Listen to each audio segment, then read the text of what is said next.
Good afternoon and welcome to Virtual Coffee with Con in lieu of Live 605.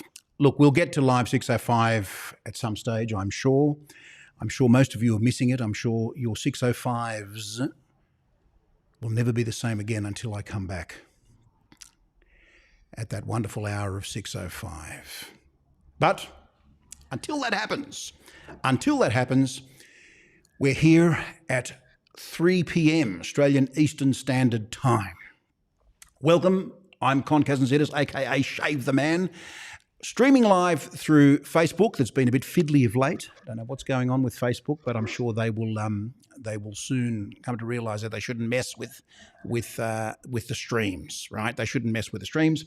And we're also streaming live through YouTube, through the Shave the Man channel, as well as Stray Whisker TV. If you are new, type in new below. Only because it helps the algorithm. No one's new. We're all old souls here, aren't we? Noah Wilson, so excited. Hello, Noah. Nice to see you on the live. And it's a Wilson with a double L, I see. We'll talk about that in a minute, no doubt.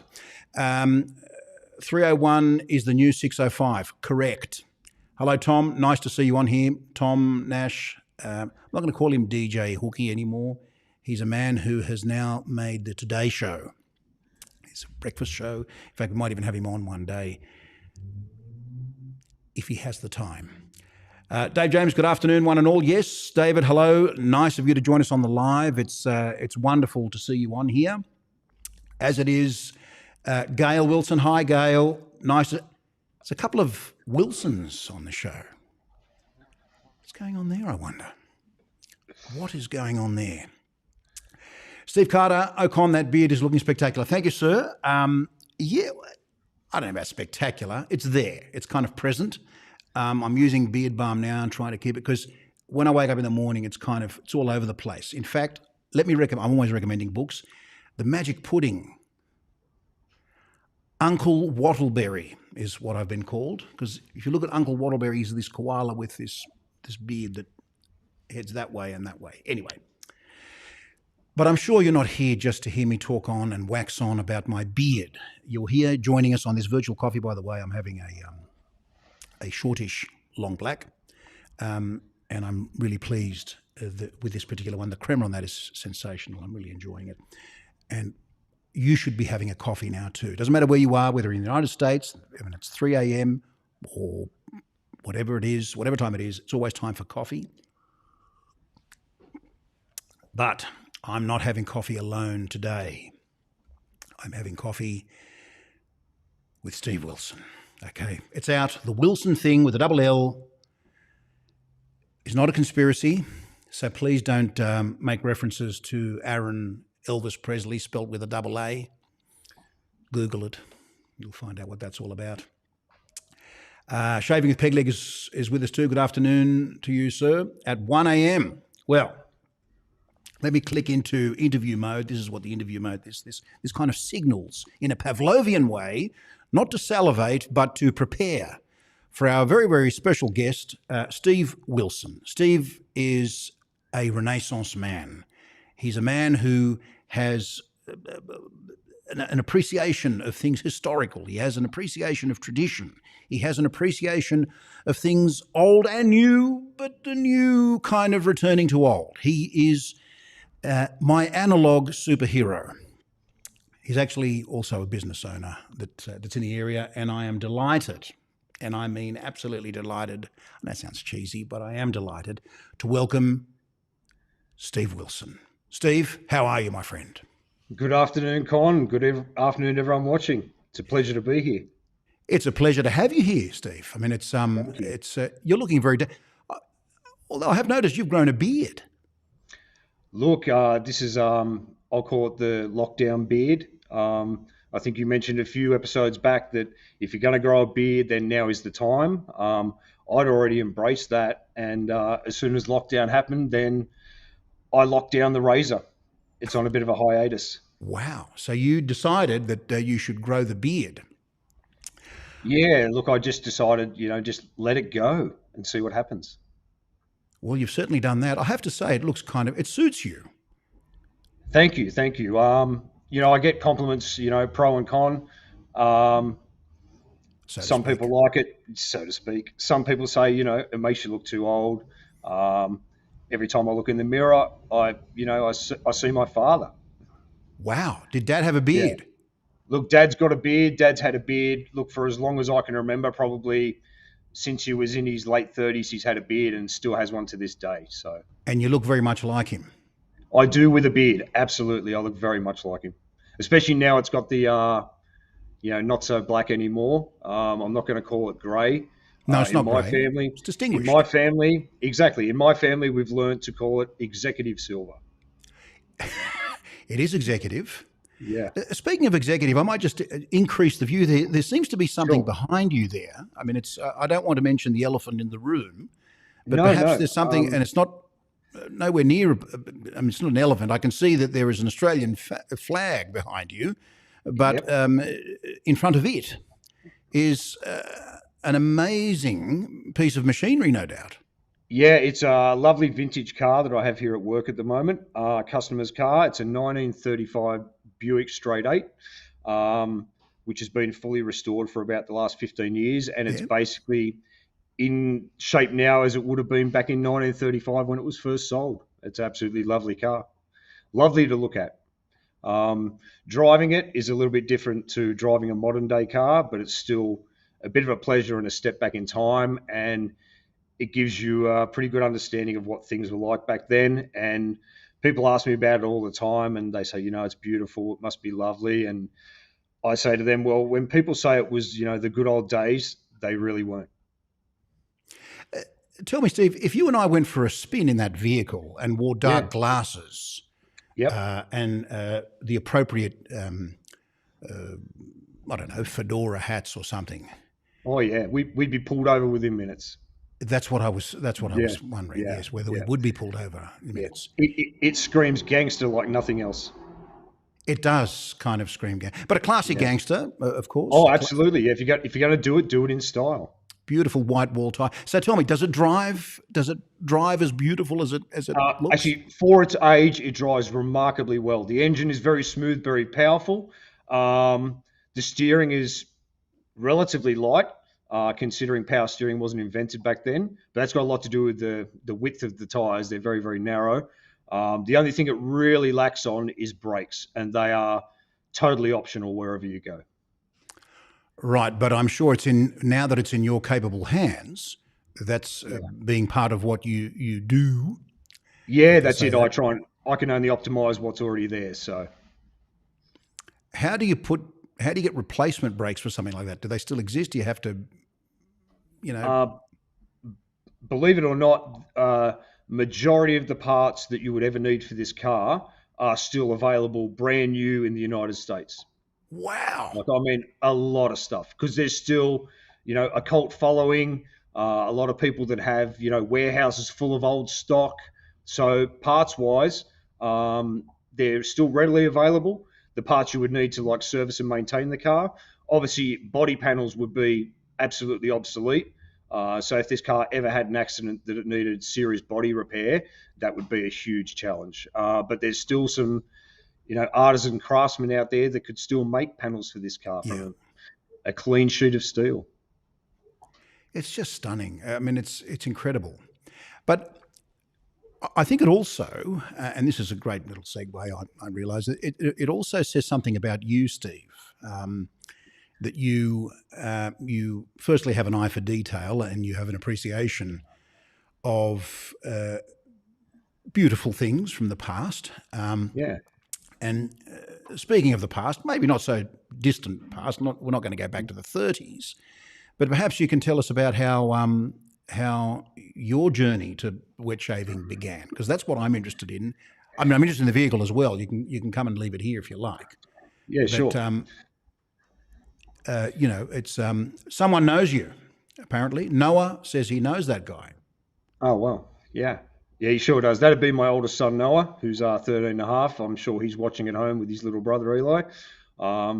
It's probably the first time they've seen Dad, on something that's not in real life. So they'd be excited. Are they streaming you on a 65-inch TV? It's a 55-inch, but yeah, they'll be watching it at home, I'm sure, with the Wow. volume up. No wonder they're calling you handsome. Oh, it's very flattering. Yes. I've often said that I've got a great face for radio and you've got a great voice and a face for television. Thank you. Thank Hello, you. Jalal. Hello. Thanks for joining us on the live. It's wonderful. So you have been called handsome.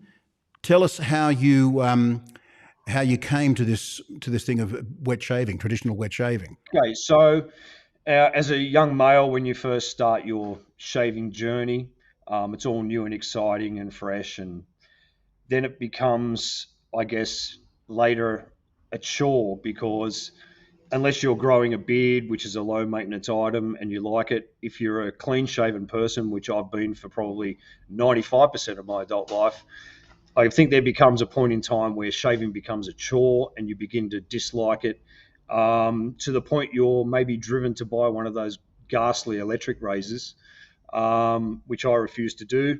So I thought there's got to be a better way, a more interesting way to make shaving less of a chore and a bit more of a challenge and something that should be enjoyable, and it should be enjoyed.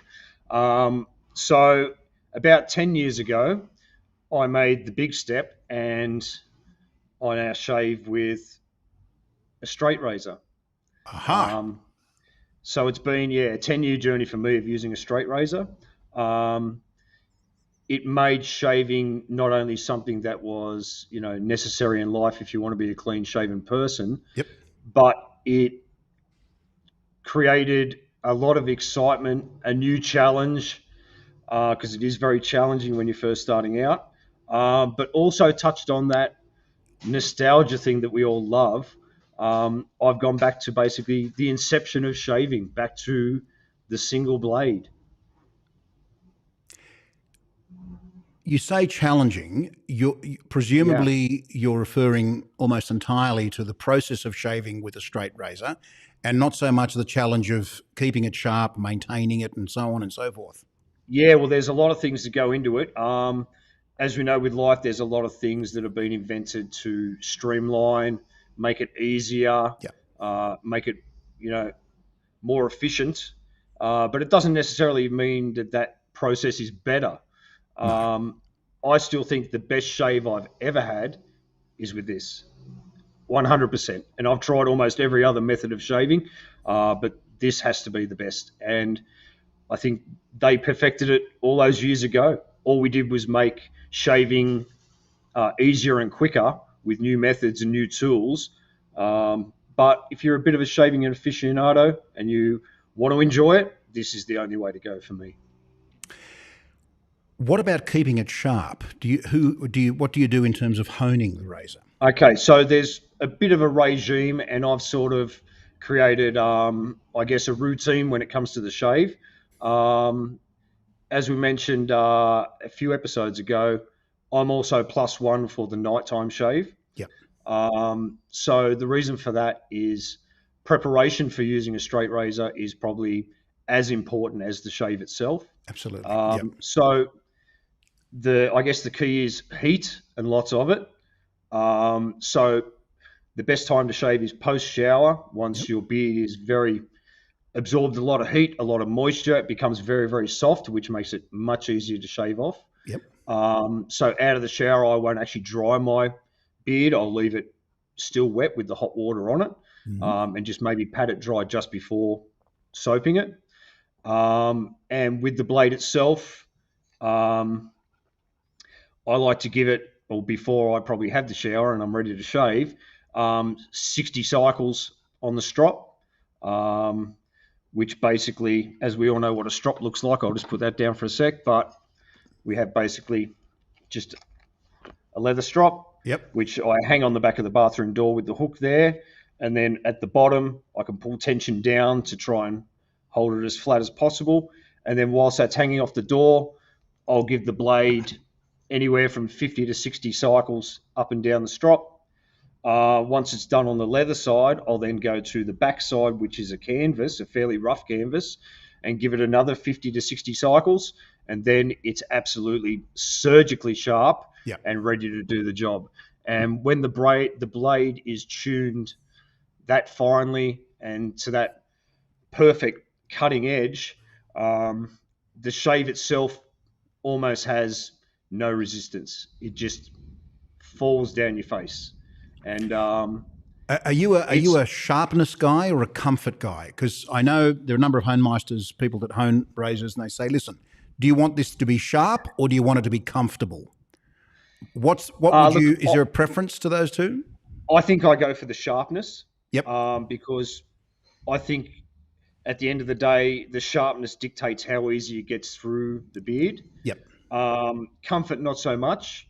I think once you've learnt the haptic memory of how to hold the blade and position it and the angle of attack of the blade on your face, when that becomes like a second nature, then the weight of the blade alone does all the work. You just got to steer it in the right direction. Yeah. Tell me, have you used a chevette? In other words, one that takes disposable blades? No, I've never owned one. I'm aware of them, obviously, from going to barber stores. But I'm sure they do, maybe an equal job. But another, I guess, profound reason for me buying the single blade is I've made one purchase that will last the rest of my life. Yep. I don't ever have to buy consumables ever again. As long as I look after the blade, keep it sharp, I've got it forever. Straight razors are a little more forgiving on technique. If your technique isn't on point with a chevette, you'll make a mess of your face. It will. Yeah. Oh, absolutely. You can definitely make a mess of your face with this one too. Yep. Obviously, they got that reputation, and a lot of people have that inbuilt fear that, I'm not going to try a straight razor because, I don't want to look like I've tried to baptize a cat. Yeah. So people will steer away from the straight razor based on that fear that I'm going to chop myself to pieces. But if you're gentle and you follow, I guess, a few certain rules using the blade, they're very, very safe. And yes, early days there was a little bit of bloodshed, but once you learn that haptic memory of holding the blade, now I'm haven't cut myself for a long, long time, longer than I can remember. Are you ambidextrous? You obviously can interchange hands, which is the proper way. Okay, that's the interesting one. If you look at any sort of tutorials on how to use a straight razor, they'll tell you to shave the right side of your face with your right hand, whilst pulling your skin taut, and then the left side of your face with your left hand. Yes. I can't do that. I'm not very ambidextrous, so I actually shave my entire face with just my right hand. Wow. I can steer it all around my face, chin, neck, everywhere, just with one hand. I guess because I've got confidence. You have got confidence because that's what it would require to wear that wonderful shirt that you're wearing. Thank you. Thomas Wren says he reckons it's a great shirt. Thank you, Thomas. It was actually my partner Jessica that bought me this shirt. Right. And it also fits with tradition. It's got that nice paisley pattern on it. It does indeed. So do you sharpen your own blade or do you send it away? Look, I keep my blade maintained at home. Yep. But if I've actually taken it to your good self, and you sent it away to a professional, I guess we'll call him a blade homemaster. Yep. Homemaster. Homemaster. And he tuned the blade because obviously, even though things are handmade, semi-handmade, they're still a production item, and they don't have that complete 100% hand finish, which a straight razor does require. And after that service, which I've got to say was very fast and too cheap, Con, I think we spoke about that at the time. Yes, we did. It's been amazing since then. It did come back better. And after the strop, each time I shave, it's just, it's faultless. It's faultless. Yeah. Contrary to popular belief, most straight razors that come out of the factory are not shave ready. They're sharp. Yeah. They can cut. But I think if you really wanted the best out of your razor, then you should probably get it home professionally. And then beyond that, I guess it's a decision that you can make to either look after it at home or send it away every how many months, 6 months, 8 months, 10 months. Now, when you are shaving, do you shave daily, or are you every other day, or once a week? I think I'm a once a week shaver, simply because using the straight razor is also a dedication in time. If you're after that quick shave, then it's not the tool to use. So I like to shave, mostly on a weekend where I have time to just have that regime and enjoy it. And of course, the line of work that you're in allows you to do that because you and the boss have a very good relationship, apparently. We have a great understanding. He'll give me a day off whenever I want. So, has he done that today, Steve? He's done that today. He's been absolutely great today. When I was approached by you to come on live this week, I made the executive decision that I would take the entire day off. So it's been a pleasure. Well, I'm delighted that I could be a part of that executive decision. Thank you. Okay, so you've just had a shave. Tell us a little bit about your post-shave routine and how you've grown to love that, as I know that you are a big fan of the... absolutely. So I do love the after balm that you sell at the Stray Whisker. I think the smell of the witch hazel is probably the very attractive thing about the after balm. And because using the straight razor, as with most razors, but I think the straight razor might be a little bit more aggressive than a normal razor, you have removed that upper layer of skin, dead skin cells off your face. So the after balm is a good way of putting moisture and protection back into the skin. So I would consider that a very integral part of the shave. Look, just between me and you guys, Steve hasn't been employed in any way or encouraged in any way to say what he's just said. And this wasn't a segment brought to you by the Stray Whiskers After Balm. If you've used it and you like it, great. If you haven't, that's fine. Please don't get upset with me or with Steve. He loves it. That's all I can say. It's an amazing product. And the thing is, I'd actually used it before I'd been to your store. So I was made aware of it at a traditional barber. And then that's what made me come down to your store and absolutely buy more. Well, thank you, sir. That's very kind of you. What about splashes and things that I know you love? They're the things. Look, going back to nostalgia and tradition again, I'm definitely a fan of the old school scents. Maybe it's just me. I'm sure there's a lot of people that do like that, but it's definitely me. I do like those old school, traditional, uncomplicated smells. So I've actually bought in, Con. Well, go on, show us. You have to show us. What I would classify as my top 3 aftershaves or colognes. I can't wait for this. Yeah, okay, great. So if you want, we'll start at number 3.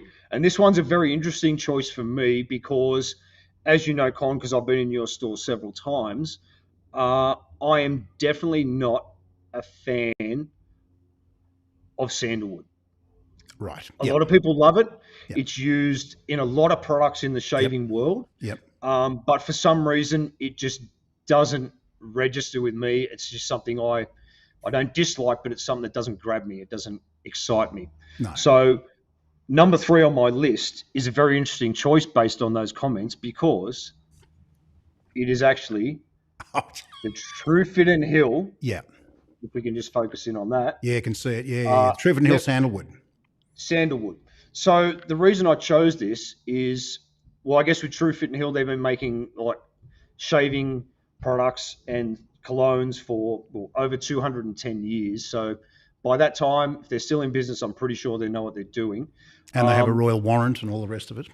Exactly. So it's labeled sandalwood, and you'd expect that to be a dominant note in the scent of this cologne, but it's actually very understated. It's there, but it's very subdued and understated where it doesn't just reek of sandalwood. So it's interesting, when companies take the decision to call something sandalwood, it's a risk.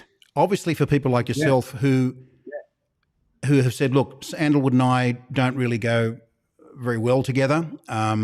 I don't care much for sandalwood, and I've heard customers say similar things. And quite often I've put a sandalwood, a product that's called sandalwood, into their hands, and they think, wow, this is amazing. Yeah. Of course, that's because there are many, many types of sandalwood, but in this particular instance with the Truferton Hill, it's not a straight up sandalwood. Yeah. There's all sorts of other notes in there like amber. It's actually quite a warm, masculine scent that isn't sandalwood forward. Yeah. Yeah, it's a very refined smell. It's very, very, very refined. Yeah. I always, when I smell it, I think Roger Moore as James Bond. If he wore an aftershave, he'd be wearing this stuff for sure. Yep. That's the picture I get in my mind. Yes. Okay, so the Truferton Hill sandalwood. Okay, well, that's pretty absolutely good. Amazing.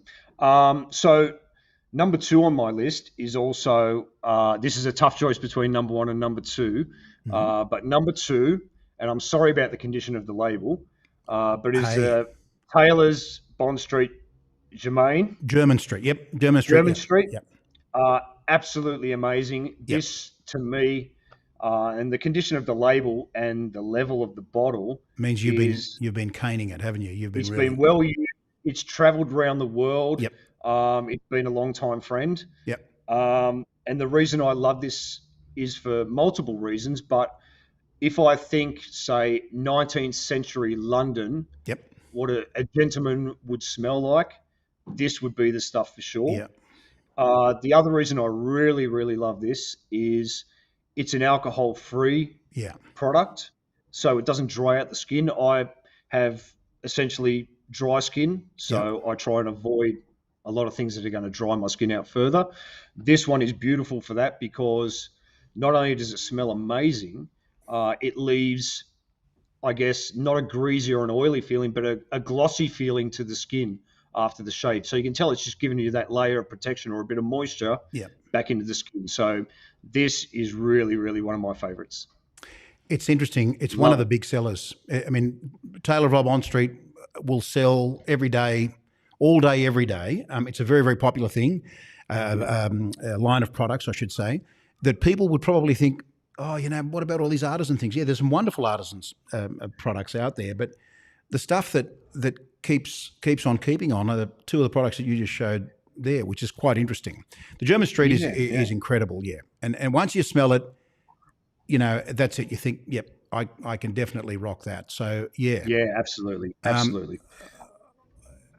Okay, so do we have a drum roll? I wonder if there's a drum roll. We probably have a drum. Should be a drum roll. There should be a drum roll. It should be a drum. I don't know where the drum roll is anyway. But here we go. So number 1, what is it? What is it? Tell us. Number 1, Steve's number 1 is from Phoenix Shaving. Yep. And okay. Tombstone.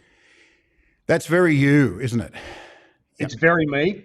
The reason I love it so much is it has a lot of the ingredients and odors that I love independently of being in an aftershave, which is gunpowder, leather, tobacco, geranium, bergamot, and rose. It's just a wonderful combination.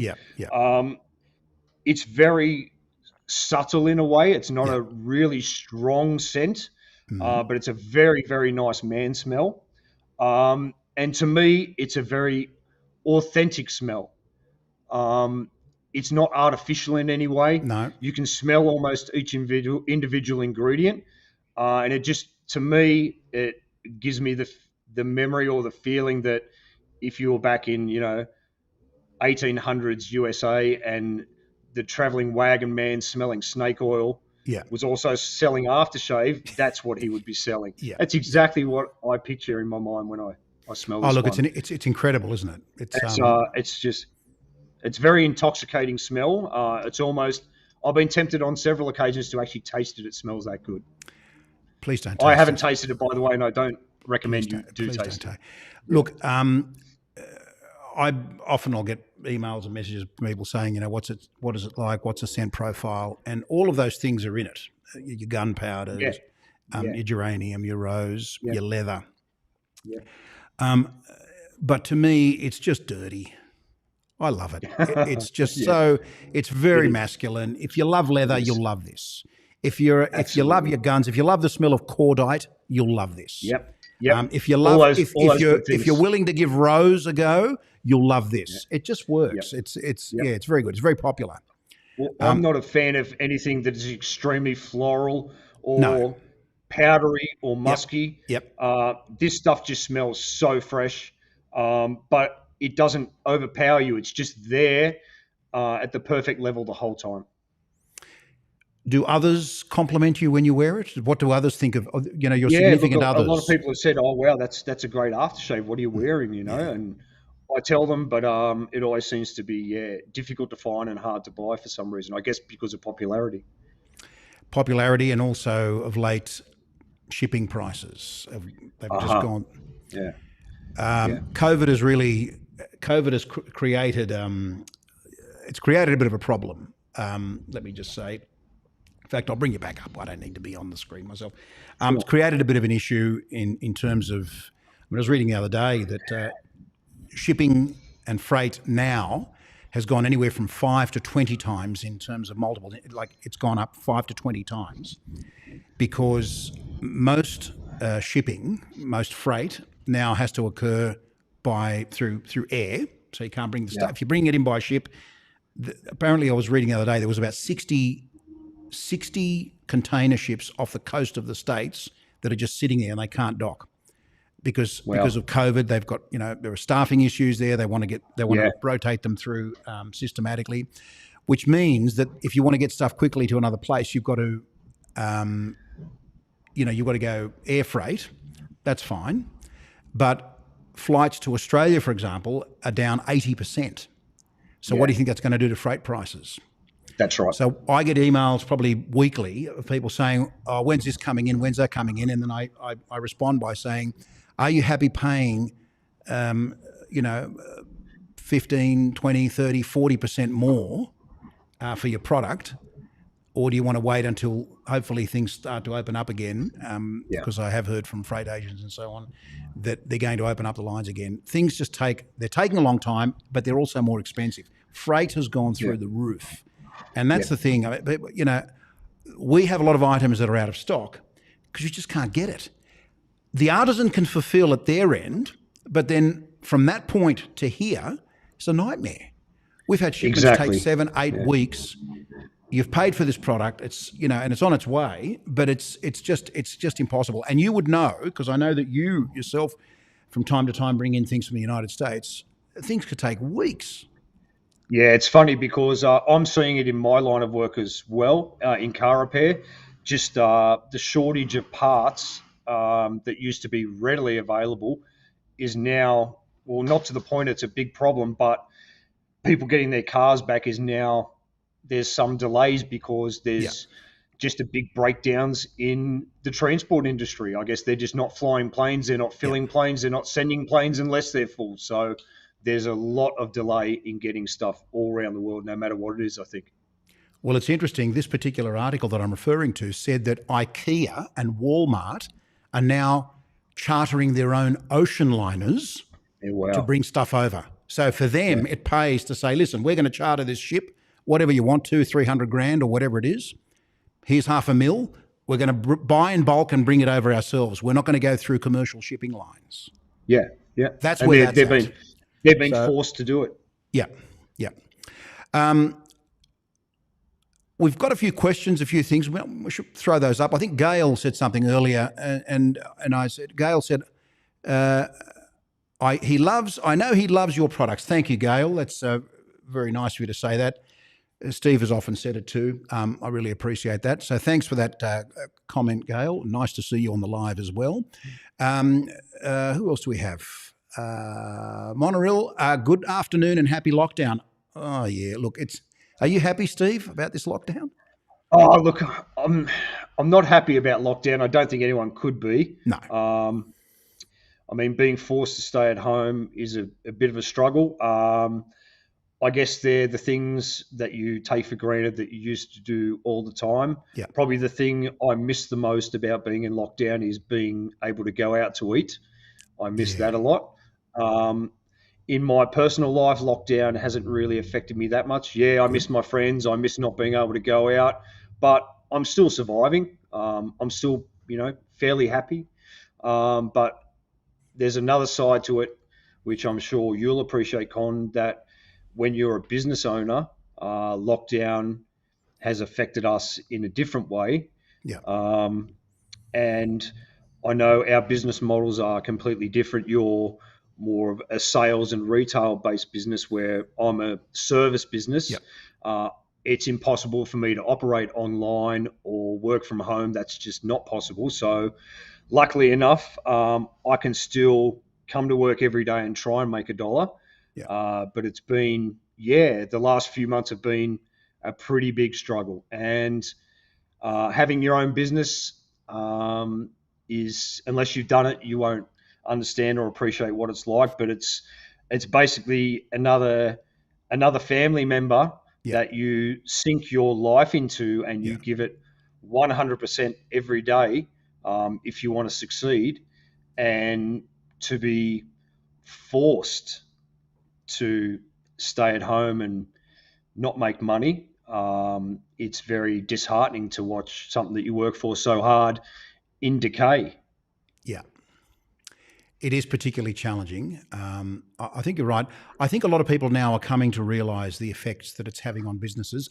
People that aren't in business, are at least now starting to appreciate, and a lot of them appreciated it even before, just how challenging these times are, and how small businesses, because they're not operating in the way they normally do. See, people say, "Oh, get online, get on your business." Yeah. I mean, how do you get online and run your business? It's very, very challenging.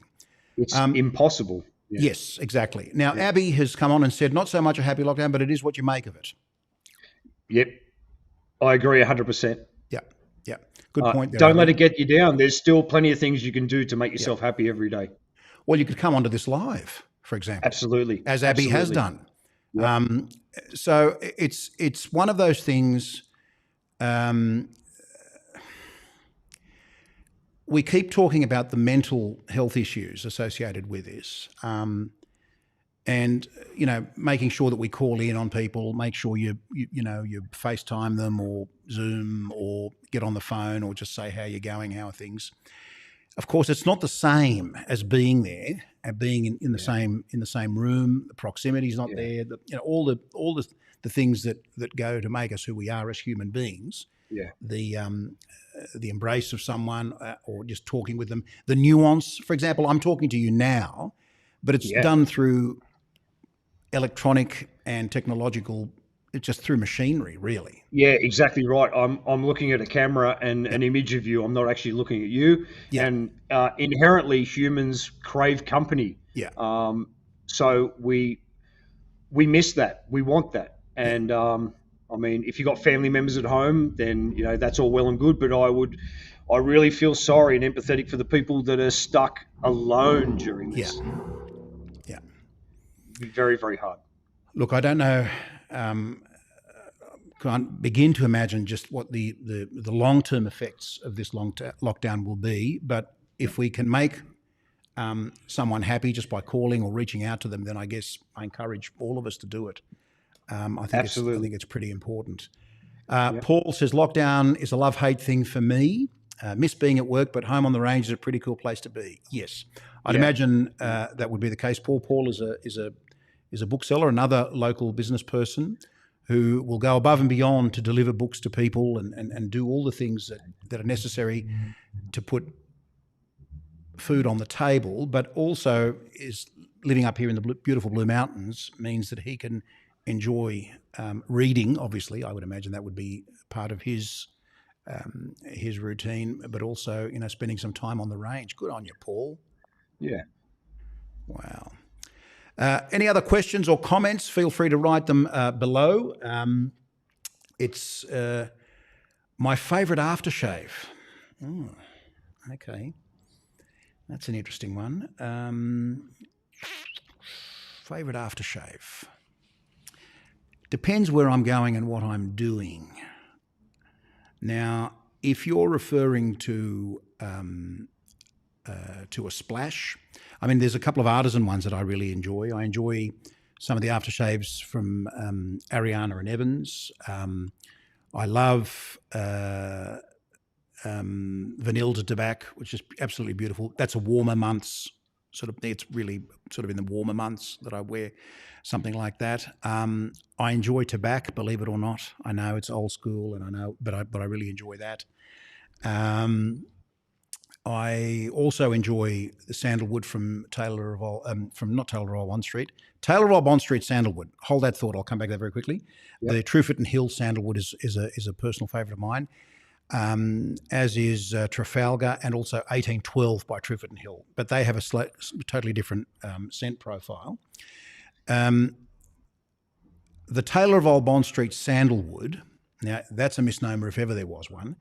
The thing has got all sorts of, it's a fougere, which basically means that there's all sorts of sort of green and ferny and to me, a little bit artificial kind of scents going on there. And it's cloying. I can see the appeal, but I just find it a bit too much. So I don't know if you've had a go when you've come into the store to have a look. It's over the top for mine. Yeah, I agree. I find it very overpowering and artificial, which is why I don't like it. I understand the appeal, but it's not for me. It's not for me. And it's all personal preference. I mean, of course. It's like food. You either like this food or dislike that food. Scents are the same. What works for me is not going to work for you. The other thing I will say to Noah, I actually enjoy a lot of the. I enjoy some Phoenix. Dapper Doc, Lilac and Fig is one that I really enjoy. And also, what was it? It was a Astra Traveller. Oh, my God. Oh, sensational. Again, warm, resinous, really, really deep, very, very masculine, like nothing people have ever smelled. In fact, if someone asks you, say, oh, what are you wearing? You say, oh, look, it's the third bottle from the left. Can't remember, I can't tell you. Whereas what I should be saying is, here it is. No, beautiful stuff. But I guess it depends on the season for me more so. And the occasion. Yeah, absolutely. Yeah. Any other questions there? Yes. Now it says, thank you, Steve, for the positive review of Tombstone, considering I just ordered the set. Yes. There you go. Excellent. Yeah, you won't be sorry. The Tombstone is really, really good. And no, and I actually haven't owned this bottle for really that long. And as you can see, we're down into reserve almost. Yeah. We buy it, we bring it in, and there are customers that come in and I'll buy 2 or 3 bottles at a time because they know that if we run out, it's not like you're running up to Woolworths or Coles or something to pick up something. Get it. If it's there and you want it, please buy it. Don't sit on it and wait. Buy 2. Yeah, exactly. No, you've made a good choice there with Tombstone. I think it's a great product, as are most of the products that the PAA do. Some of them polarize. I haven't found one that I don't like. One thing I will say, Steve, is that I like you. I think you are a scholar and a gentleman. I really appreciate you sharing your afternoon with us. You're welcome. I think it's the virtual coffee with Con has been more than virtual in this sense. It's been something that's been heartfelt as well. What are you drinking, by the way? I noticed that Superman was there. Look, Superman is here. This would be my favourite coffee cup, of course. I'm drinking a Campos Roma, which is a coffee that's readily available in most supermarkets, so it's an easy one to get your hands on. It comes in bean form or ground form. I just buy it already ground because I don't own a coffee grinder, so that's probably the biggest reason for that. Right. And it's a great coffee because it's strong, and we all like strong coffee, but it has absolutely no bitterness or burnt flavour, and it's very caramelly as well as being strong. Caramelly. I'm not sure if that's a word, but I'm going to go with it. So at the moment, it's definitely my favourite. You don't have it with milk? It's just all black for you? Look, I'm a flat white man. I just like that really creamy milk because, as we all know, the fat is what carries the flavour around your mouth. So I'm definitely a flat white drinker. But, okay, so there is the occasion where I do love just a single or a double shot. Beautiful. The Roma, I think absolutely. the profile, the roasting profile of Roma from Campos, I believe, Yep. is aimed towards coffee drinkers that drink milk beverages, say flat white, cappuccino, Yeah. latte, Yep. but also if they want to have a black, then the Roma can do that for them quite nicely. Yeah, absolutely. It's a good all rounder. Yep, it's an all rounder, and that's Yeah. wonderful to see. Yeah. We've got a comment here from Steve Carter. Con, when people buy sets from you, what % would buy sets compared to a soap or splash individually? Right. Okay. So the first thing I'll say is that the overwhelming majority of people buy just the soap. Then I would say, all right. So if we're a percentage, let's say I'm going to break this down. It's obviously this is just, it's not accurate in any way, but this is the sense I get, and I'd have to go through and have a look at the figures. 60 to 70% buy just the soap, right?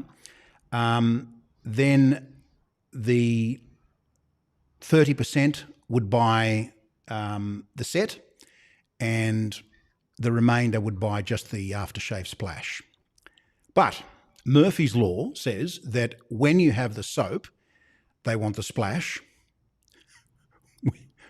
When you have the splash, they'll ask for when you're getting the soap.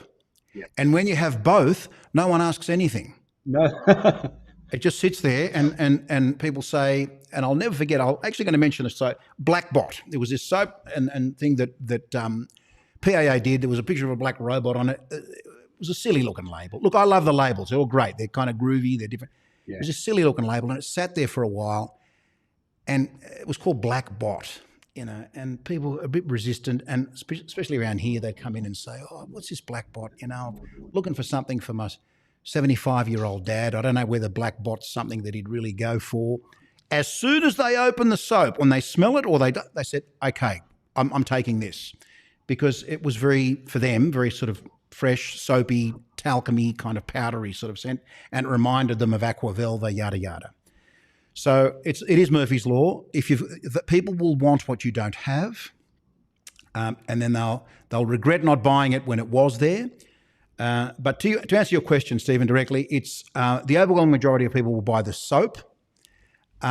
If you don't like a splash and you've dropped the money for the splash, you're stuck with it. With a soap,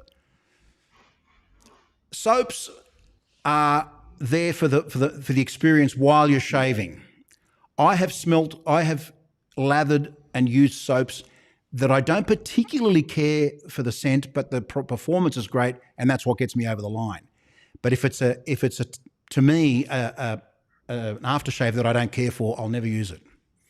Unless if I don't want to, for example, if that Tombstone was something that I didn't like, I'd probably use the soap, but I would never touch the bottle of aftershave again.